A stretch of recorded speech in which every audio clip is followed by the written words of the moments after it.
Good afternoon, everyone. Here we are in the last session of the Research Infrastructure Info Day.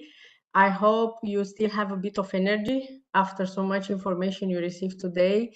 And you will find this last session interesting also for the new call in the research infrastructure, because we're going to talk about the novelties for submission and evaluation in research infrastructure, as well the agenda of this call evaluation, and the lump sum, another novelty for the research infrastructure work program 2023-2024. I am here with my colleagues, Eleni Zervo, the call coordinators for the research infrastructure, and our colleague from the Common Implementation Service. I hope he is already here, Ulrich. Okay. Anyway, I'm sure he will come in time, and we will be able to start presenting the last session. Very important for you to not forget that we do have the Slido possibility to send questions, and we're going to try to cover as much as question as possible in the end of the presentation. So I will pass the floor to my colleague Ulrich from the Common Implementation Service. And yes, and he will start talking about the novelties in the submission and evaluation for this work program. Ulrich, please.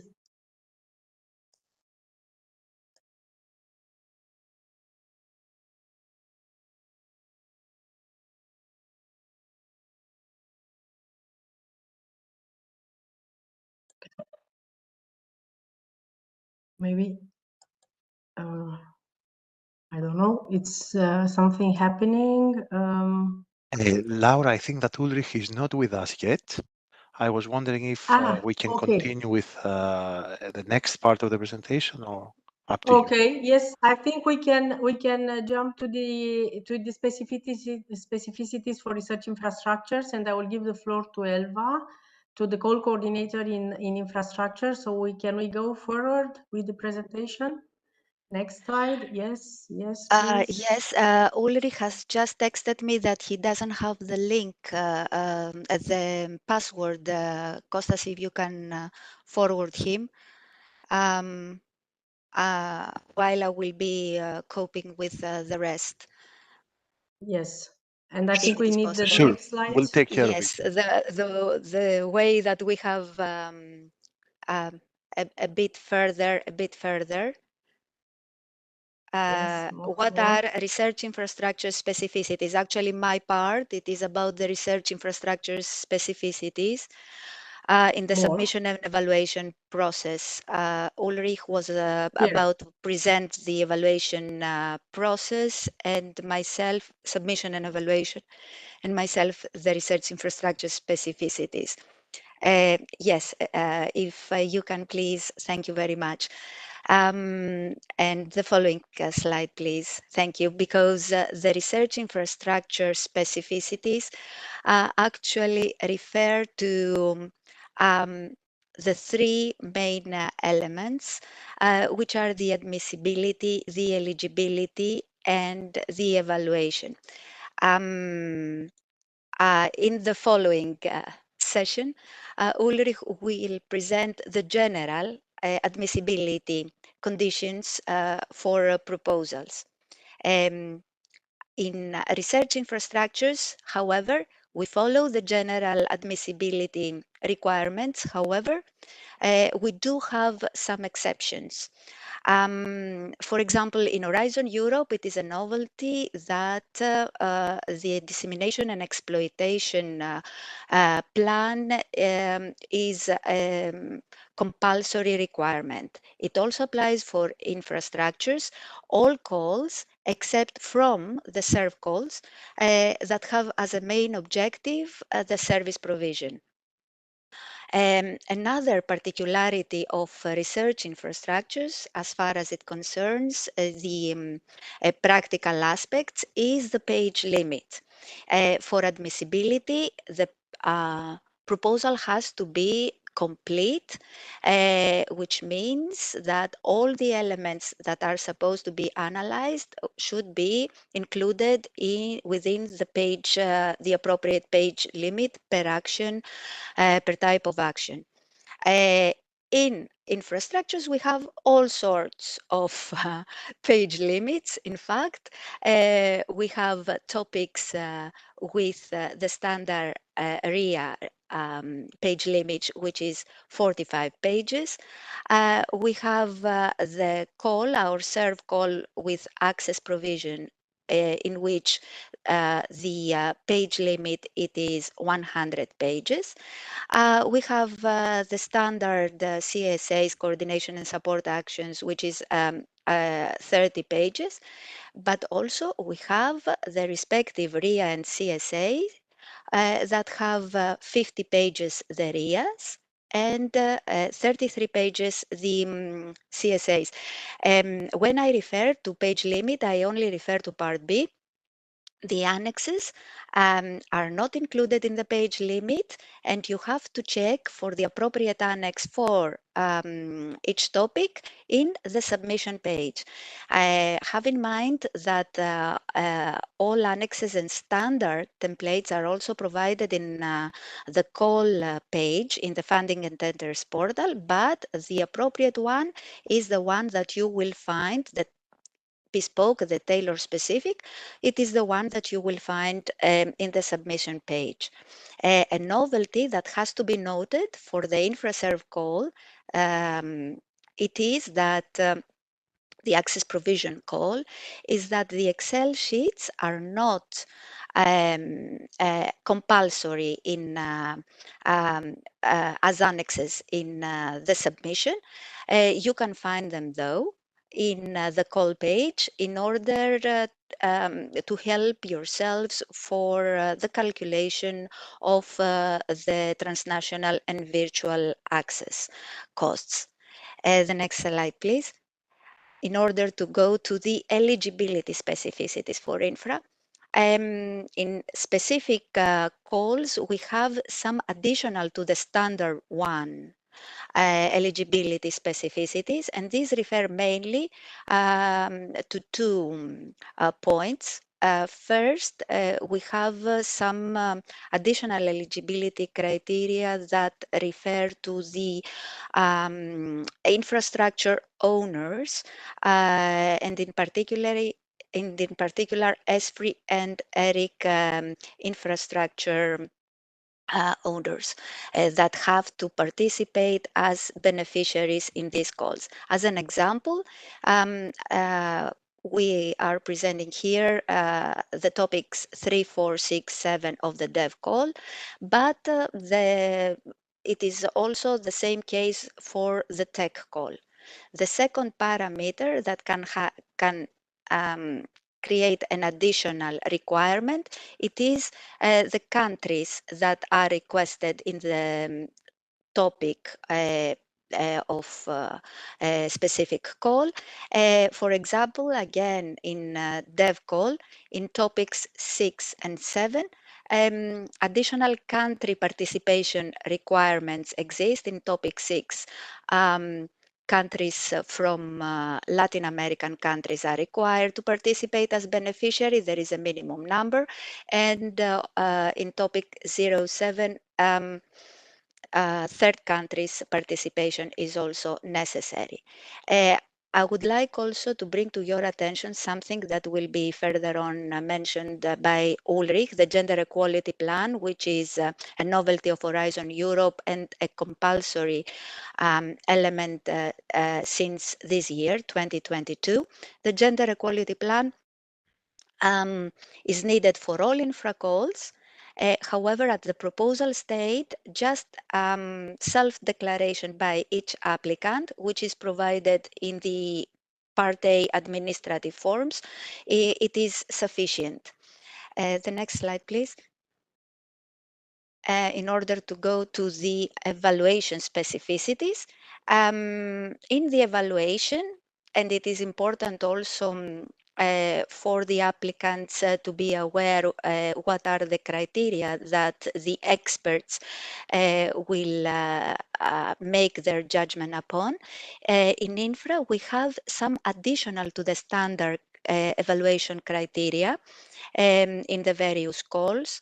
And in particular, in EOS calls. In EOS calls, there is an additional sub-criterion for all types of actions that refers to impact and has to do with the cooperation of the proposal with relevant projects and the EOS governance structure in the context of EOS partnership.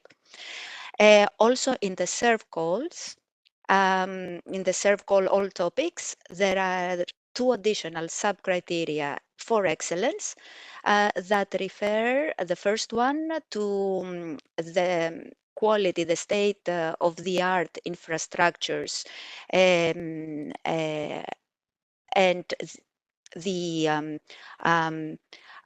let's say that these access activities present a state of the art and enable users to conduct excellent research, while the second one has to do mainly with the quality and how much these infrastructures facilitate and integrate the access procedures to improve the services the infrastructures provide and to further develop their online services. The following slide, please, which refers not anymore to the particularities of infrastructures, but gives you an idea of the time frame, which has already been given by our previous presenters, but we would like also to show you how we at REA are coping and in which time frame exactly with the evaluation procedure. Therefore, the submission, hopefully, it will start as of tomorrow. The evaluation of the proposals I have to mention that on the 9th of March, it will be the submission deadline that everybody now, I think, is aware of in 2023. The evaluation of proposals, it will be it will start on the 10th of March and will end on the 6th of June.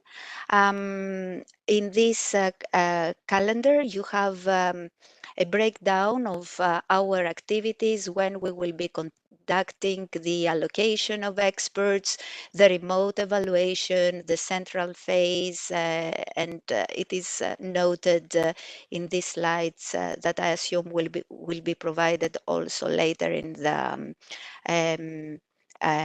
the web page where you have the breakdown of our activities.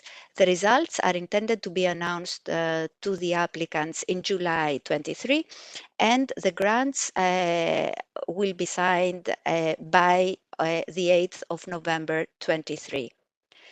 And the last but not least slide by my side refers to some key elements that we would like to draw your attention to in order to be able to conform with the application deadlines and also that you prepare some really good proposals. It is very important that you look and you read very carefully the work program and in particular the scope of the work program for your topic. Every word matters, and please do try to keep close to the topic objectives and the indicated budget. It is extremely important to use the guidance available. In the proposal template, the call page has a very big number of supportive documents Please read them carefully. They are extremely helpful for you in every respect. If you still have questions though, please contact your national contact points locally. There is, of course, the availability of the Research Inquiry Service, which is the functional mailbox for which it is provided in the call page, and for any question that you have, and of course for any technical matters, the IT help desk. Also, please read the information and use the templates that are provided in the submission webpage.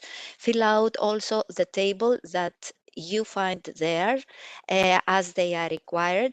The submission page, when you are trying to submit your proposal, has some very important pop-ups, red and yellow. The red ones are preventing for submitting and you cannot go further, but the yellow ones are also extremely important. Please read them. They may help you to improve certain points, certain aspects of your proposal. As I mentioned before, respect the page limit. The page limits are mentioned in the proposal template that you will see in the submission page. Excessive pages are blackened out and will not be evaluated. Please also try to respect the font size suggested, because if the proposal it is written in fonts smaller than the proposed ones, we convert it and the rest of the pages are outside the page limit, are disregarded. Also, please be aware that you can resubmit your proposal as many times as you want. So don't wait until the very last minute to encode your proposal. Start working at it early enough, and be cautious to submit preferably 48 hours before the deadline, because in this way you will avoid congestion and errors possibly due to that. So these are our tips for your submission, and I hope that Ulrich is online in order to take over the part of the general submission and evaluation. Okay, there he is. Yes, and also yes, the lump thank sum. you so much. Thank you. Yeah, thank you so much, Uri, for being here. Sorry for the little issue with the technicalities. Yes, my colleagues, they go on the beginning of the presentation. So you got a bit of tips from the implementing body of the research infrastructure, the call coordinator in the Research Executive Agency, on which I'm also part of, the head of sector for research infrastructures. And now Ulrich is from the Common Implementation Service, and he will give you novelties. He will talk to you about novelties in the submission and evaluation, and also very important this year for research infrastructures, the lump sums. Thank you so much for being here. Ulrich, the floor is yours.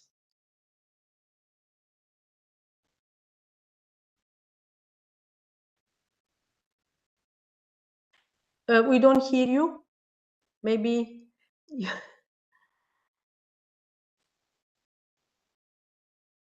Can you hear me now? Yes, now we can hear you. Now it's perfect. Thanks very much. Thanks, and if Laura. We can move the image. Yeah. I'm happy to be here, happy to be able to hopefully give you a useful overview of what's new in submission and evaluation, and also in lump sums. Now, first to submission evaluation, you will see we have a lot of continuity between Horizon 2020 and Horizon Europe. I'll still try to give you an overview and highlight both aspects, what stays, what is new. So next slide, please.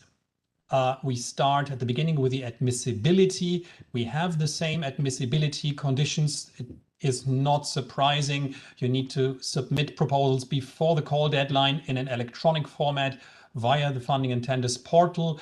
And the proposals must meet all these basic criteria: complete, readable, accessible, printable, and they have to include a plan for the exploitation and dissemination of the results. And this little caveat here, unless provided otherwise in the specific call conditions, is something I could say probably on every slide I present.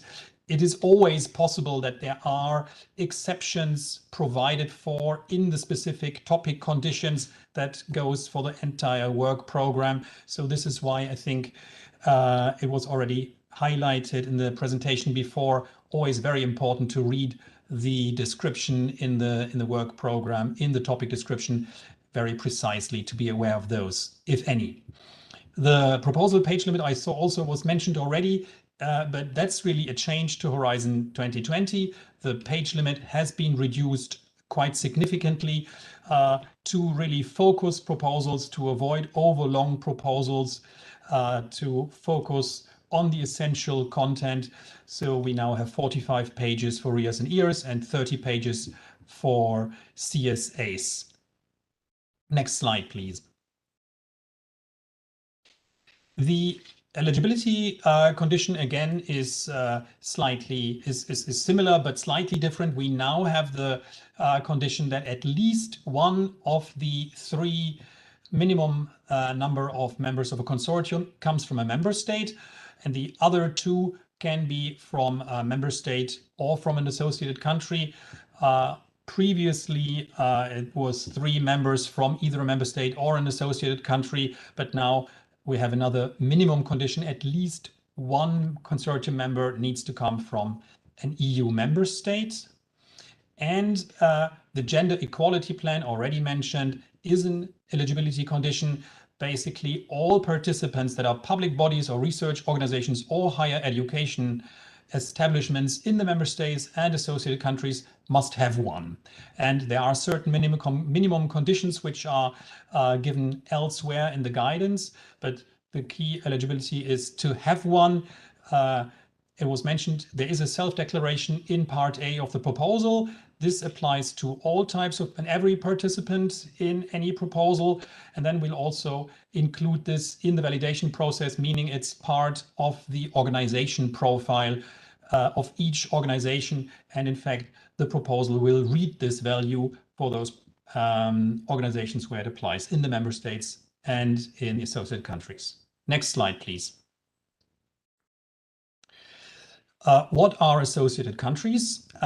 Well, for our purposes now, every country that used to be an associated country in Horizon 2020 and any other third country in negotiation to become an associated country will be treated as such, provided that the association process is completed and the agreement is signed and enforced by the time of signature of the grant agreement. So applicants from countries that are not yet fully associated countries, but on the way, because the negotiation is underway, can apply and will be treated as associated country also for the eligibility criteria, as long as the association agreement is really signed by the time that the grant agreement is signed.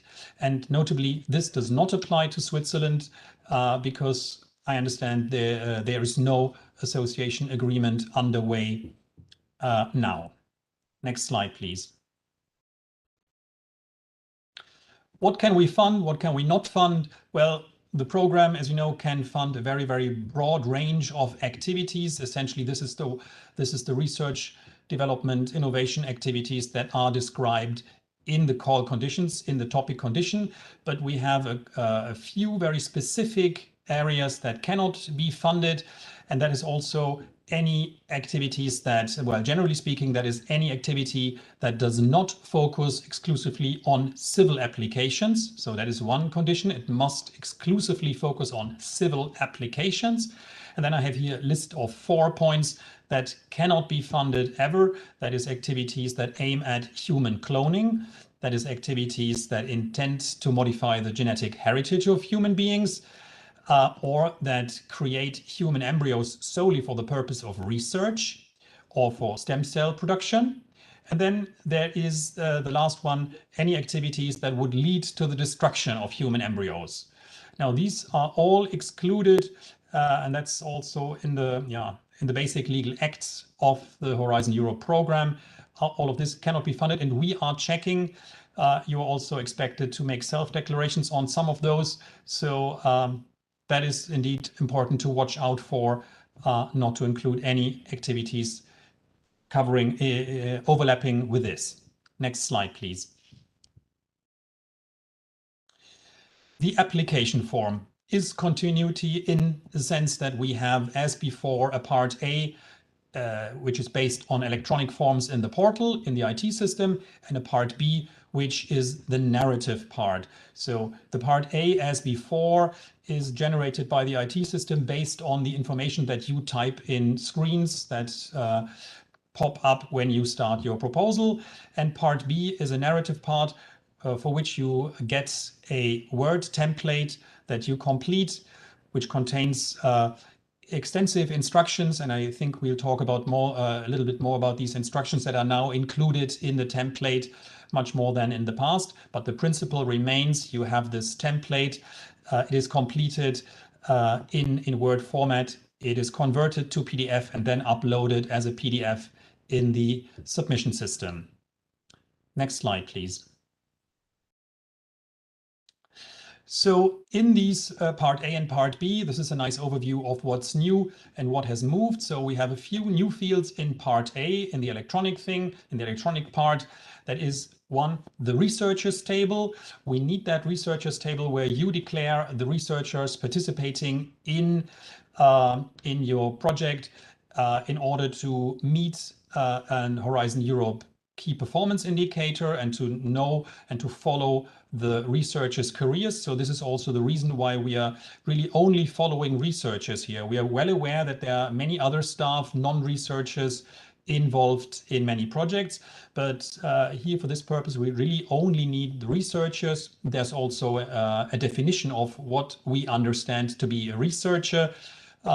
Indeed, there can be proposals that, or there can be projects without a single researcher meeting that definition, in which case the table would remain empty. Yeah, but this is a new part that you need to fill in. You also need to provide the role of the participating organization. Again, you have explanation of in the proposals or in the project. You'll have explanation of what possible roles an organization can have. And you need the self-declaration on the gender equality plan. That's a tick box in part A. Then we have some fields that moved from part B to part A. So they used to be in the narrative part. They're now in the electronic part. That is the ethics assessment. Notably, this is the security questionnaire, which is now new in all Horizon Europe proposals. Previously, we had this security aspect only for security sensitive calls. Now it is required in every Horizon Europe proposal, and so it also moved in parallel with the ethics self-assessment to the electronic part. And then we have information on participants' previous activities related to the call. Now again, a field in part A used to be in part B. What's new in part B in the narrative? We have a glossary of terms. That is, we provide definitions on all the aspects, on all the terms and definitions used throughout the proposal. We have a consistency of the terminology. That is, we really tried very hard to use the same terminology from the work program, from the call description, to the proposal, and then later also to reporting. So in all phases of the life cycle, you should meet with the same terms and definitions to avoid confusion on what is expected and what needs to be reported later on. And then, of course, we really changed or we embellished and we improved a lot the definitions, the instructions on what exactly should be included in this part B to guide you much more than in the past what we expect. We also shortened the page limit, and this might be sort of not obvious, giving much longer instructions and shortening the page limit, but the purpose is really to avoid unnecessary content in the proposal, to really say what is the essential information that is expected and needed for evaluation, and in other words, and what is not needed. So we believe that these additional and quite detailed instructions of what should be included in each section are very helpful to provide to write a concise and complete proposal. Next slide, please. So with that, I come already to what's new in the evaluation process. Next slide. Yeah, the maximum funding rates are essentially the same as before, and also the type of actions are the same as in Horizon 2020. Here, I think this is a slide prepared by the infrastructure colleagues. I imagine this reflects the fact that in the infrastructure program, we have research innovation actions and coordination support actions. For both, the maximum funding rate is 100%. And here I repeat this point that it's always possible that for any topic, you can have other specific rates set out in the topic conditions, in which case, of course, the whole call setup is also adjusted to a different funding rate. But the standard rates are shown here. It's 100% for these types of actions. Next slide, please. So the evaluation, the award criteria, again, are the same. We use 3 criteria: excellence, impact, and implementation, or the quality and efficiency of the implementation. But we also adjusted according to lessons learned in the past. So we have reduced the number of aspects taken into account, which means that we make sure that each aspect is evaluated only once. So there should be no overlap anymore between any of these 3 criteria. Any aspect occurring in the proposal has one place in one of the 3 criteria to be evaluated without overlap. Then we now have open science practices that are, I think previously they were probably evaluated as part of implementation. They are now part of the scientific methodology, and in that they are now evaluated as part of the excellence criterion 1. We have a new approach to impact, the so-called key impact pathways. Of course, they are evaluated under impact, and we have a separate slide on them later on. And then what used to be the assessment of the operational capacity has now been replaced by the assessment of the quality of applicants, which is evaluated also together with the quality of the consortium as a whole in the implementation criterion. But there is the operational capacity assessment that existed before has been discontinued. And then also the assessment of the management structure doesn't exist anymore. This part has been removed. The reason really is that we saw also experts confirmed very many times that this management part was not really helpful anymore to distinguish proposals and their quality, because essentially every proposal had a perfect or near perfect management structure, which evolved over the years of the program. So all proposals had good or very good management structures. We didn't see any reason to keep this as a part of the evaluation, and also saw it doesn't help to distinguish very good from good or not so good proposals. Next slide, please. So now we come to open access as one of the new aspects that you consider when writing a proposal. You have a definition here. It's open science is the approach of open cooperative work and systematic sharing of knowledge as early and as widely as possible. There's two main aspects here in the green box. That is, for publications, it's mandatory to provide immediate open access, but at the same time, beneficiaries must retain sufficient IP rights, intellectual property rights, to be able to comply with open access requirements. And then so it's publications on the one hand and data on the other hand, which follows the as open as possible, as closed as necessary principle. A data management plan is mandatory, and it must be for fair research data, meaning findable, accessible, interoperable, and reusable.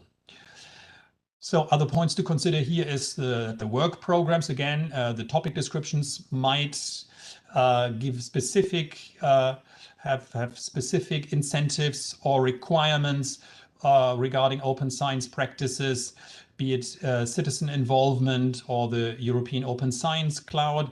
There might be other aspects that you could find there. And then you have, I mentioned already, you have the open science practices evaluated under the excellence criteria. And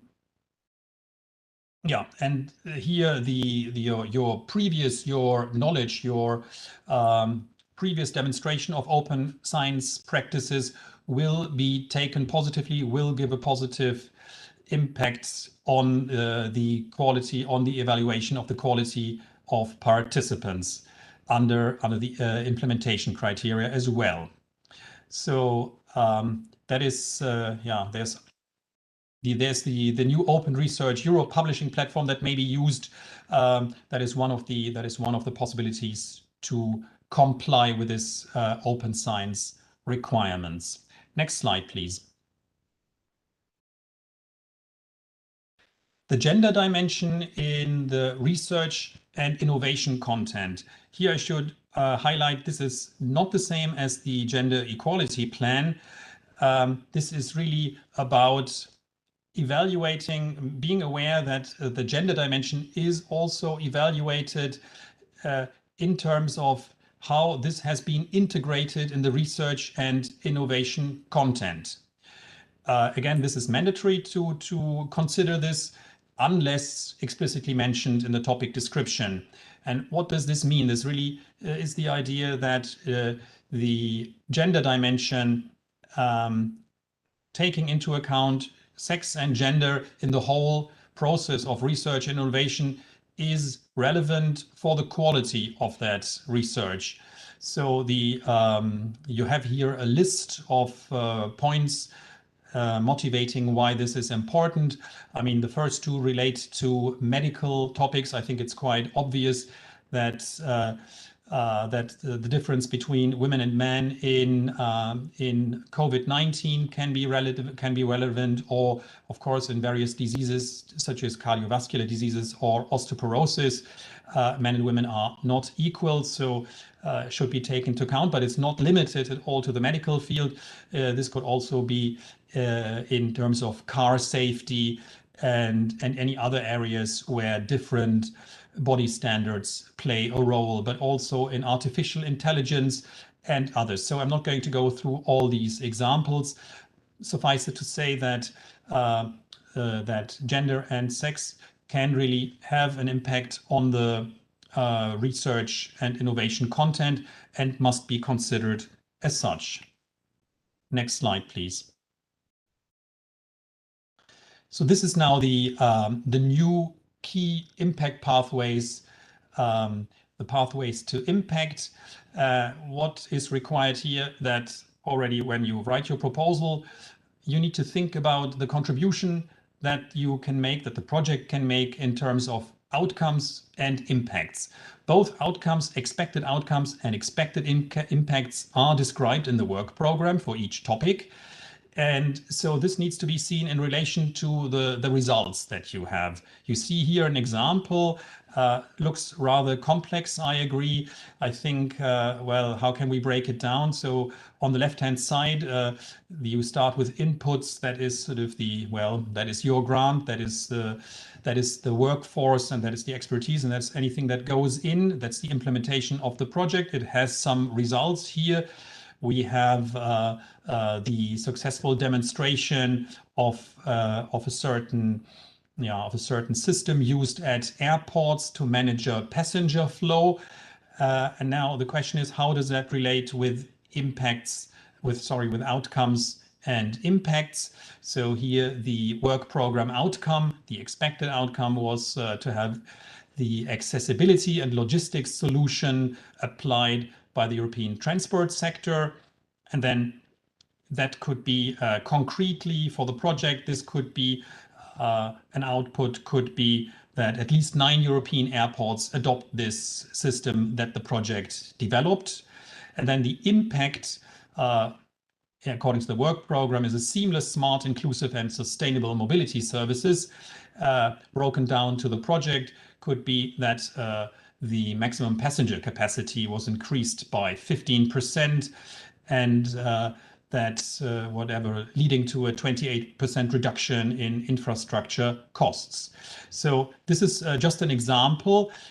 Generally speaking, the expectation is that applicants think through this scheme of what the project will deliver in results, what this means in terms of the expected outcomes defined in the work program, and what this means in respect to the expected impacts, both of which should be stated clearly for each topic.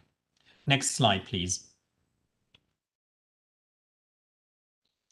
And then, of course, you also have the measures to maximize impact. That is the plan for dissemination, exploitation, and communication. So again, that is even an admissibility criterion to have such a plan included in the proposal, again, unless there is an explicit exemption from that condition. But normally all topics, all grant proposals have to have this dissemination, exploitation, and communication plan.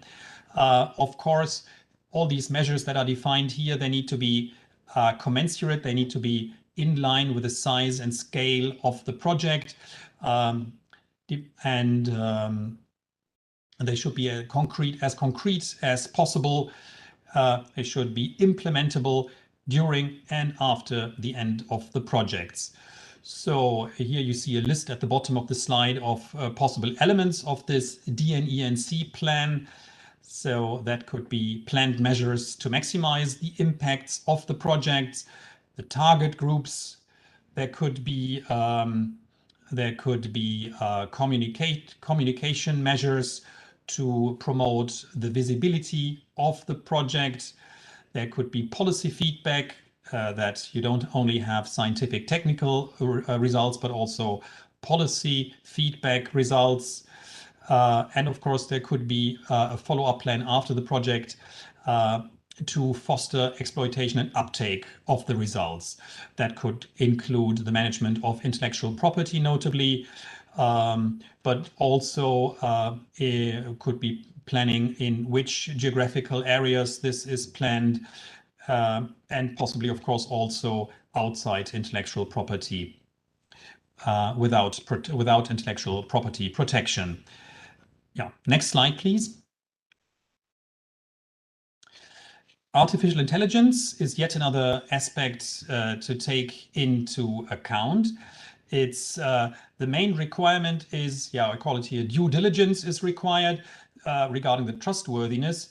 Effectively, what the evaluation is going to look at is that the proposed IE systems, and of course, we realize not all proposals will use artificial intelligence, but where it applies, where it is used, you need to make sure and you need to convince the evaluators that the solution is robust in terms of security in terms of avoiding biases. So we call that socially robust. It should not only be technically robust and reducible and secure, but it should also be, and reliable, but it should also be socially robust. It should, of course, be reliable, minimizing the chance that there's any unintended consequences and harm. So all these aspects are basically there to ensure that the chosen AI, artificial intelligence solution, is fit for purpose, safe, and doesn't create any harm. Next slide, please.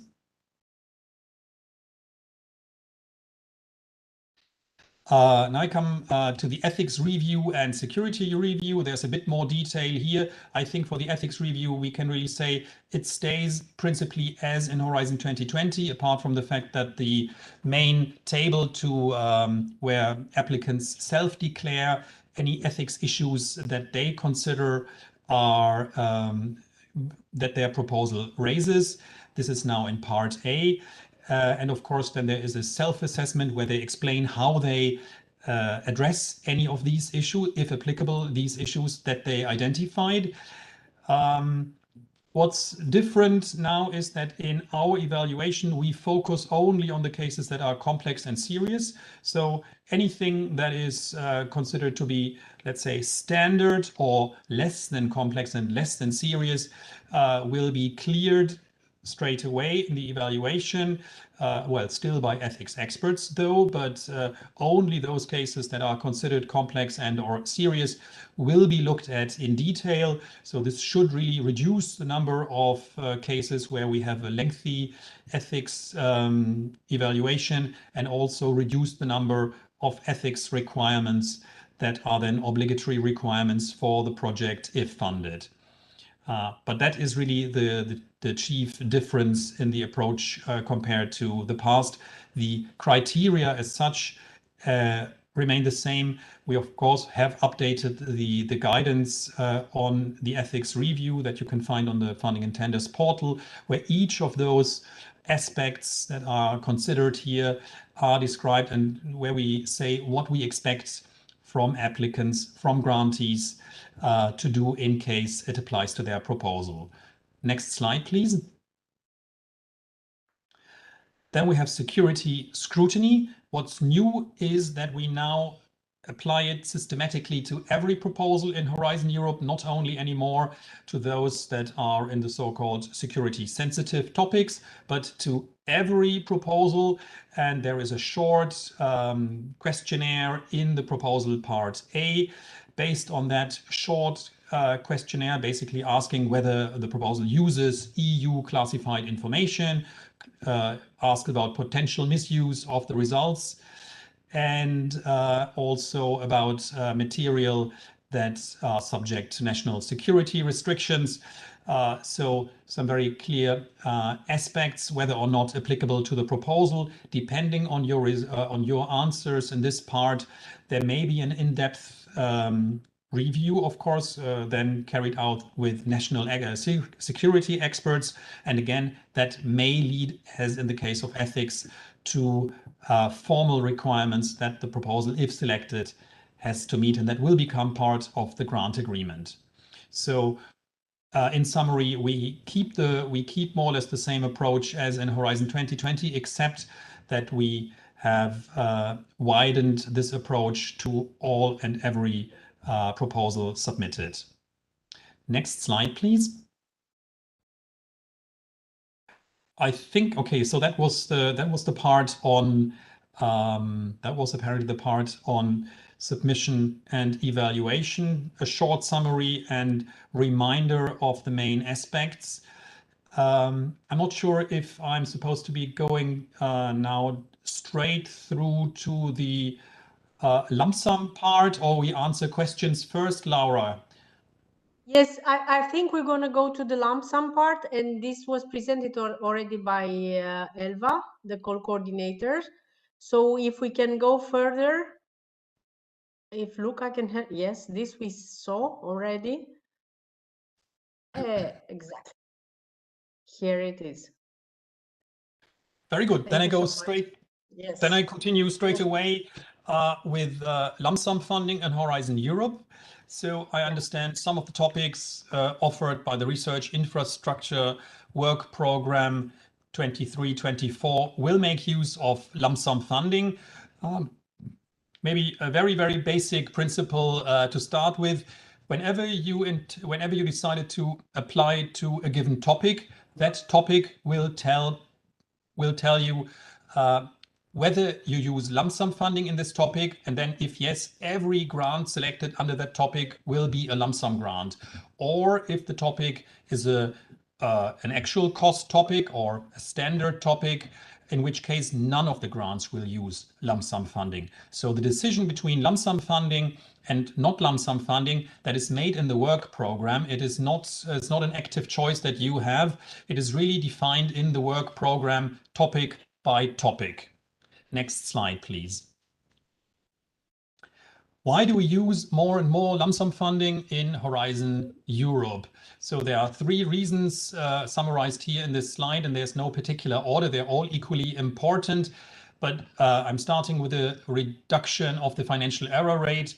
We've seen error rates above 4% in Horizon Europe and also in Horizon 2020, and there is a very wide agreement that the framework program has to drastically reduce the level of financial errors. Lump sums are a key measure to achieve this, because the biggest sources of errors in actual cost grants, they don't exist in lump sum grants. So the expected error from lump sum grants will be much, much lower. And so this is at the same time the reason why they are significantly simpler, because lump sum funding that removes the obligation to report actual cost and resources. And the reporting of actual cost and resources is not only error prone, it is also quite complex, and is also a lot of work both inside the Commission and Commission services, and of course on the side of the beneficiaries. This system we consider is much easier to use for beneficiaries with limited experience. We're going to see in the next slide.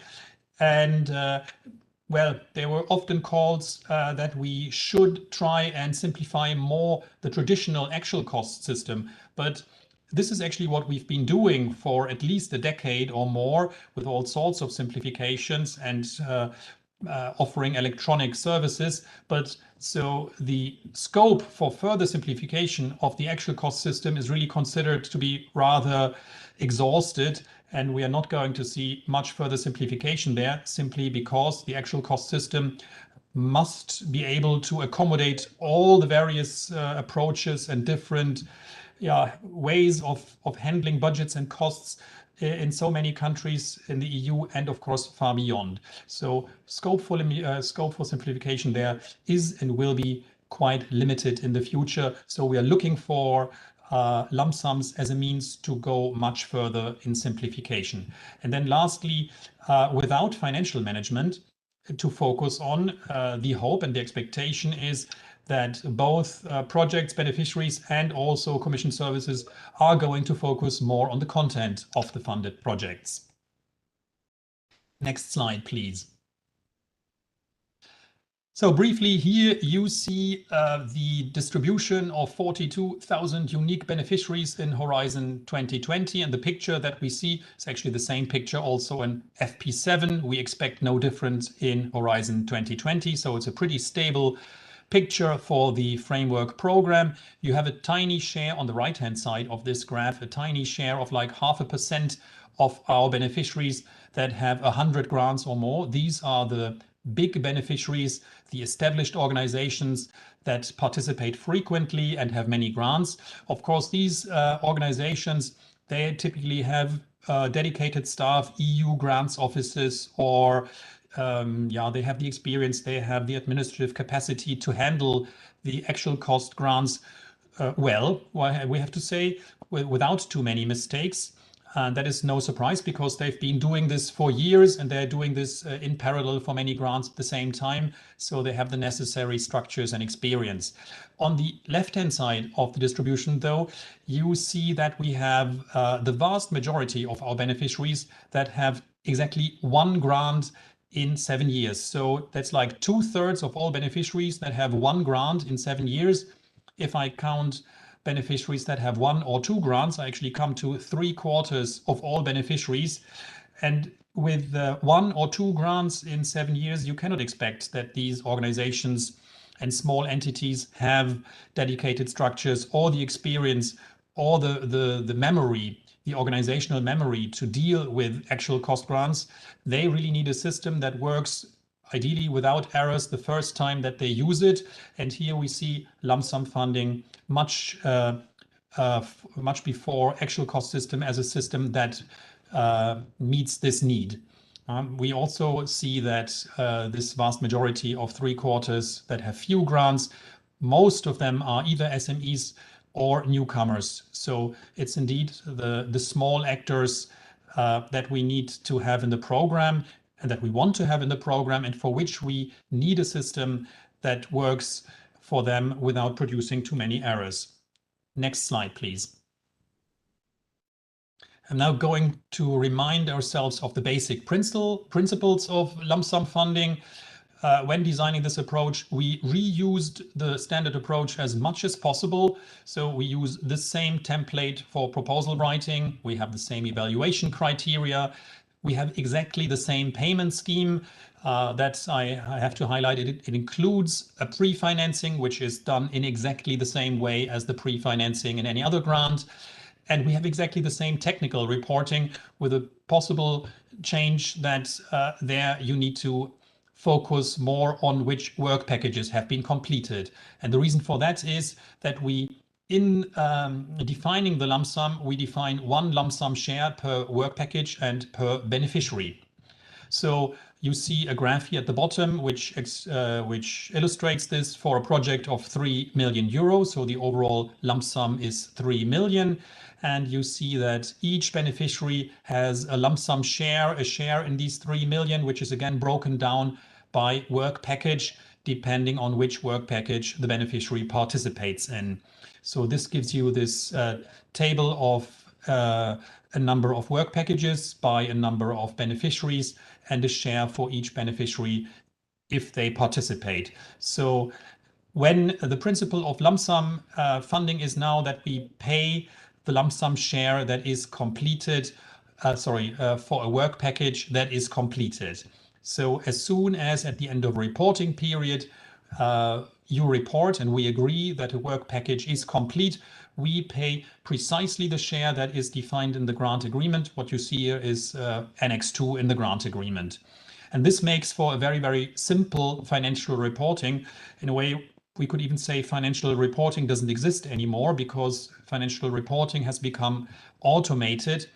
The only thing that happens is that the system automatically generates the financial report depending on the declared work packages. And then this report still needs to be signed and submitted by the coordinator. But the actual financial report is automatically generated depending on the declared work packages. Next slide, please. So when writing a lump sum proposal, I repeat, you need to consider a few aspects, and the main is the proposal overall is the very same thing as an actual cost proposal. You have the standard application form, you present your objectives, methodology, all these horizontal issues that were mentioned before in exactly the same way as before. And the only thing that is really on top is the detailed budget table. And this detailed budget table contains the cost estimations which we need to define and justify the lump sum. Now, this budget table is an Excel file that you find in the submission system. You are really expected to use that file that you find in the submission system, not any other version that may be circulating or that is also available on the portal, in fact, but this is only for reference purposes. For your proposal, please use the one that you have in the submission system. It might be adjusted to the call, to the topic that you are applying to. Next slide, please. Now this detailed budget table, how do you set it up? The budget table asks you to provide budget estimations for the cost categories that we have in Horizon Europe, for example, personnel costs, equipment cost, travel cost, all the cost categories that occur are shown in this budget table, and they are resolved for each beneficiary and for each work package. Now, what's important is that these cost estimations are not meant to be and not expected to be accurate, in the sense that costs can be accurate when they are declared ex post, when they have been incurred. It's well understood that these are estimations. They should be the best possible estimations in line with your normal practice at the time of writing the proposal. They should be proxies for the actual costs, and they, well, apart from being in line with your normal practice, that is the key point, they must be reasonable and non-excessive. This is also what the applicants, this is what the evaluators are going to assess in their evaluation. The costs being reasonable and non-excessive. And of course, these they must be in line, your estimates must be in line, and they must be necessary for the proposed activities. So these are the key points. And then the Excel tool provided that will automatically, once you have completed the cost estimations for each category, if applicable, per beneficiary and per work package, the tool will automatically calculate the breakdown of lump sum shares that we saw in the previous slide. So this is then what you will use in the grant agreement if selected. This budget table, we have actually recently redeveloped it to make it more user-friendly and released it on the portal. Contains, of course, detailed instructions on how to complete it on the first tab. So I think, following this, there's also some other guidance on what do I need to know about lump sum funding. I'll provide the link in one of the subsequent slides. Also contains some information and some general guidance on how to complete this budget table. Next slide, please.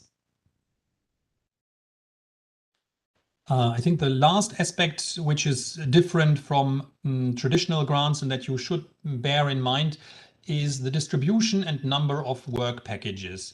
The reason is that we are going to make payments against work packages when they are completed at the end of each reporting period.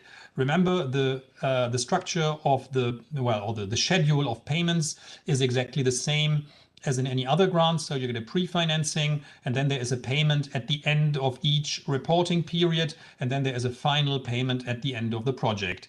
So at the end of each reporting period, we pay the work packages that have been completed.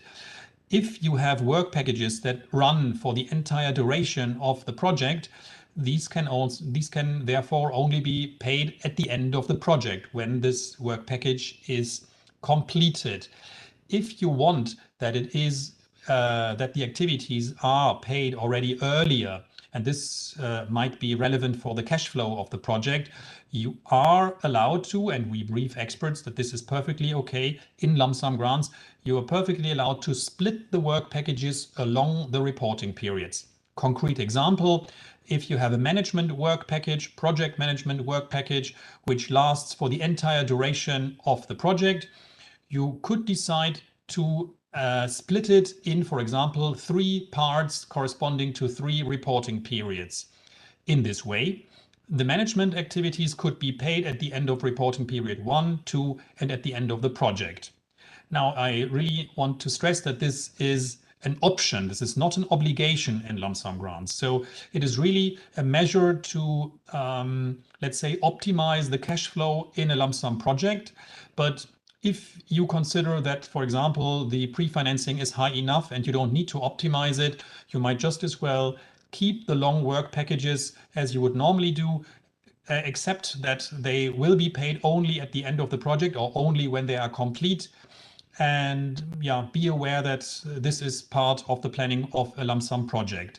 And of course, it doesn't only go for management or dissemination exploitation. This can also be done for technical and scientific or work packages, as long as the resulting work packages must still work in the work plan of the project. So you cannot create minuscule, minute work packages in order to have tiny parts of the work plan paid. So any work package must still be a sizable, a major subdivision of the work plan, and must still work as a work plan. This is also what we again will brief experts to judge. They are well aware that the number of work packages can increase, but they shouldn't accept work packages that don't make sense as work packages anymore. Next slide, please. For the evaluation of lump sum proposals, so we will use the 3 standard criteria: excellence, impact, and implementation. And the only difference, again, is the assessment of the cost estimations. This will take place under the implementation criterion. There, the experts will make sure that your cost estimations are reasonable and non-excessive, I repeat, and they will check whether the resources and the split, along the work packages and along the beneficiaries, will allow you to complete the activities as described in the proposal. Now, if the experts find that some of these cost estimations are overestimated, incorrect is maybe not the right word, but non-convincing, unjustified, overestimated, they are going to make concrete recommendations on the budget, and this will be included in the evaluation summary report. Now, if these recommendations, to change the lump sum budget, are included in the ESR, this will then, of course, precipitate in a lower lump sum amount in the grant agreement. And in grant preparation, these changes will have to be implemented. We brief experts very clearly that their recommendations must be informative, must be clear enough to be able to straightforwardly implement them during grant preparation. So if the lump sum budget is really clearly flawed and there are major it's really not fit for purpose, then apart from these recommendations, which should normally not be associated with a change in the score, they could in this case then indeed also lead to a decreased score and therefore then to a decreased chance to be selected and funded. But this is indeed in our practice so far rather rare. I also have to say that the majority of lump sum projects selected so far, that's more than 500, they have seen either no or very, very, very tiny changes in the lump sum budget. And yeah, bigger changes were very rare. And of course, I would also say that a lump sum budget that needs to be corrected massively would then probably be a case for decreased score. And therefore, we have not seen such cases very much among the selected ones. Next slide, please. So here I already come to an overview of resources. In particular, I would like to point you to the lump sum page on the Funding and Tenders portal. There we provide and keep up to date all the relevant guidance, the reference documents and background information that you need. So for starters, I can really recommend the set of slide, What Do I Need to Know? And the quick guide as a background and to summarize the principles of lump sum funding. For specific question, I think checking the frequently asked questions is worthwhile. We released a new set of frequently asked questions in 2022, increasing the number and also improving the answers from what we had during the lump sum pilot in Horizon 2020. But then few months ago, we released this detailed guidance for applicants and beneficiaries. That is really that is now the core guidance that you can use. It is at the level of the annotated grant agreement. We have agreed it. It's a corporate guidance, I should say. It's not only valid for Horizon Europe, but for all programs for all EU programs. you can also, it's agreed with the Central Commission Services. It is at the level of the annotated grant agreement, so there will not be another annotated grant agreement for lump sum grants. This is the document that counts. So I'm not going to go through all the other links here, but maybe I point you to the events. So if you go to this lump sum page, you will also find a list of future events and of past events, including recordings and training materials used at these events, if you want to, if you want to rewatch those events.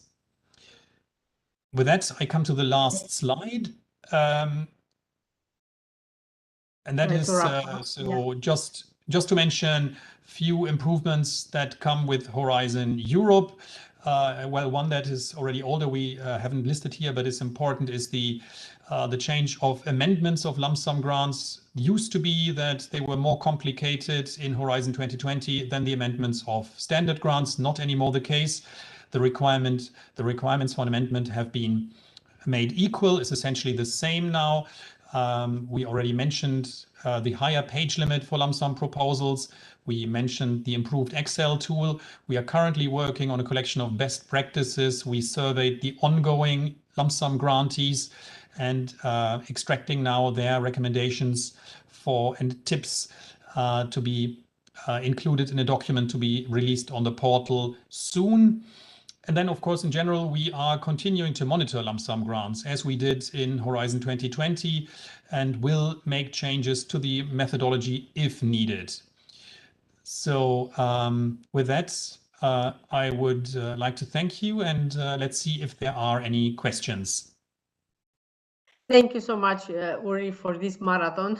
But because we have a bit of delay, I would suggest that we go straight to the question and answers session. Okay, so we have some question. What should be the template if Part B to be uploaded in the submission page? Maybe this, Elva?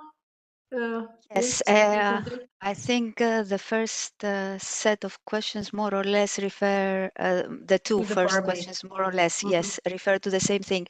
Yes, the Part B template is PDF, as most of you know very well. However, the annexes template is not the same, and in particular, the lump sum, the detailed table for lump sum costs calculation. This is provided, and the applicants will be able to download it from the submission page in Excel. However, be careful, because the Excel type that you download in order to calculate your lump sum costs, it will be in the form XLSM, which means that it contains macros necessary for the calculation. You need to upload it in a different form. It is suggested in the guidance in the first page of the form, and this is XLSX. So be careful. It is a different template, the one that you download for the calculation of the lump sum costs, than the one that you should save in the submission system. Apart from that, all the rest, it is PDFs, and it is noted as well in the guidance in the parts that need to be attached. Thank you so much, Elva. Plus, because like this, we cover the first two questions. Plus, remember that the number of pages, the page limit, it was presented by Elva, differs from lump sum to CSA, RIAS. It's only to follow exactly the page limit of the Part B. But anyway, the template Part B, it is related, it is linked to the proposal, to the topic in the call page.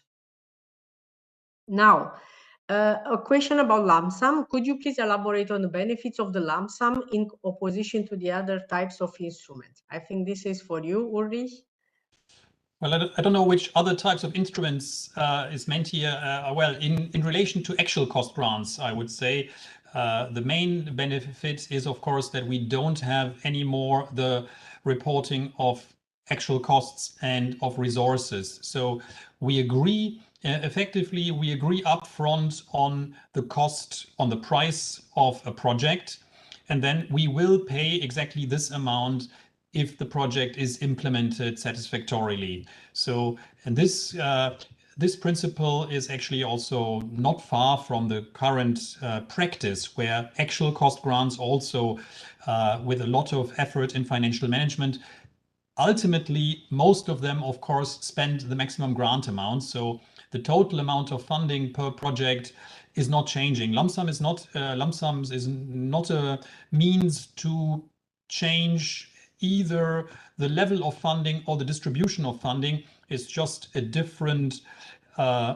means of providing funding, which is rather universal. So it can basically, in principle, replace any actual cost system without the disadvantage of producing the errors that we currently see in produced through the actual cost reporting, which is extremely complex, as you can also see by the large number of pages covering this aspect in the guidance.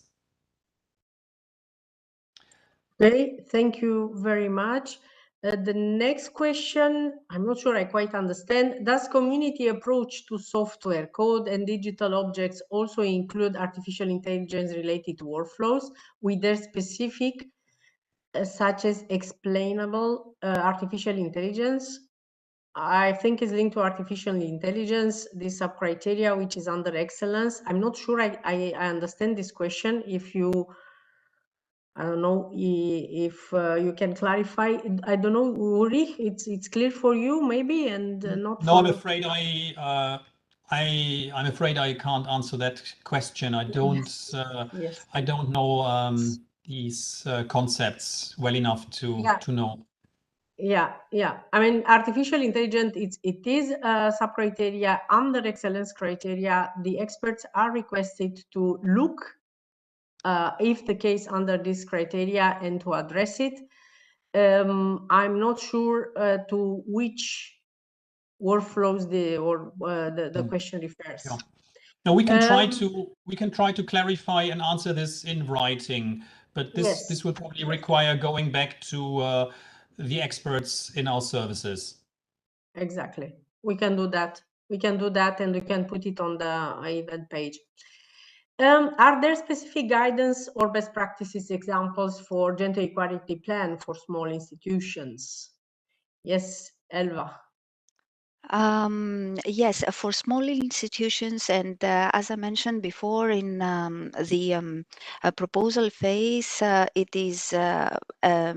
would suffice only the self-declaration. However, it depends on what is the question when we refer to small institutions, because there are also some in SMEs and NGOs that are not required to submit a gender equality plan. Therefore, if this proposal is successful at the grant agreement preparation phase, the applicants, the beneficiaries, when they will be such, they will be provided by the project officer with samples in order to have a complete gender equality plan for the grant agreement.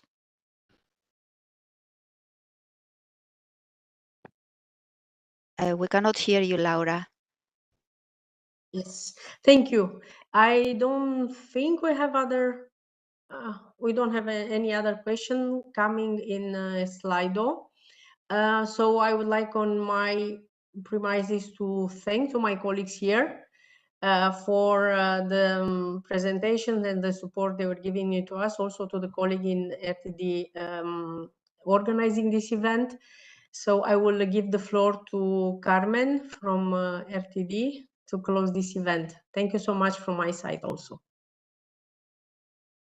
very much, Laura, and thank you very much, colleagues, for this long day of presentations. We do hope that they were useful for all the participants. We notice on the event page that there are over 700 views of the event.